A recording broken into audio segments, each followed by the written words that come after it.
Hello? Who's there? Well, gosh. This is a surprise. When I saw movement, I thought it might be one of those awful, feral goblins some people seem to have turned into. You don't look like a goblin, though. Or an outlaw. So, just exactly who are you? Well, I can't argue with that. We find ourselves in very strange times. You haven't immediately tried to kill me, at least. That's a pleasant change. Sometimes, I think I'm the only sane one left in the zone. I'm Joyce, by the way. Joyce Tanner. How'd you do? Well, we can put questions of identity aside, I think, seeing as I should be thanking you. I gather that you're the one who's responsible for restoring the power supply here. I've been trying to get in here for simply ages. Oh, I've just about given up hope. My, but you're full of satiable curiosity, aren't you? Well, I've nothing to hide.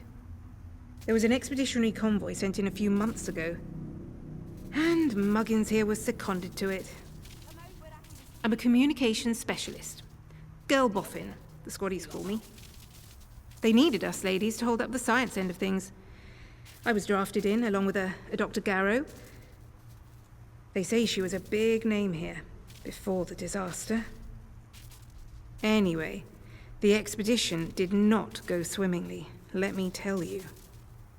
We barely made it into Slattendale when the bridge was blown out from under us, and the convoy wrecked. Before we knew what was happening, we were beset by a horde of whooping maniacs in masks. It was awful. Well, she came in by air. Our helicopters fared even worse. The interference field around this whole site brought them down. The helicopter carrying her crashed in the woods. I can mark the spot for you, for what it's worth. I doubt any of them walked away from that wreck. Poor devils. I think I may well be the sole survivor of the convoy. But things are certainly looking up now we're in here. Isn't it a remarkable sight?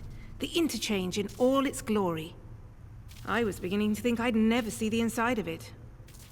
Think of all the secrets that might be hidden here.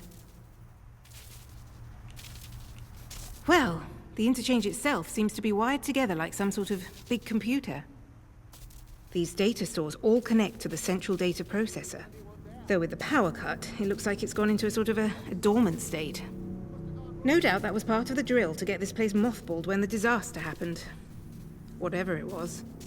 As for the research they were doing here, well, I don't know. You could poke around and find out, I suppose. The important thing is that we're in here, and I cannot overstate my delight that you managed it. Now, finally, there's a chance I can get into the communication systems proper. And listen, we don't need to trust each other just yet. But maybe we can work together. It's a bit of a two-person job, this. If it works, yes, indeed. Look, if I can get a message through the interference field, I should be able to sort out an exit for us. I'd need a whole array of transmitters to punch through the interference, though. There are a few radio towers across the area that should do the trick. I've restored power to them, but I seem to be locked out of their controls.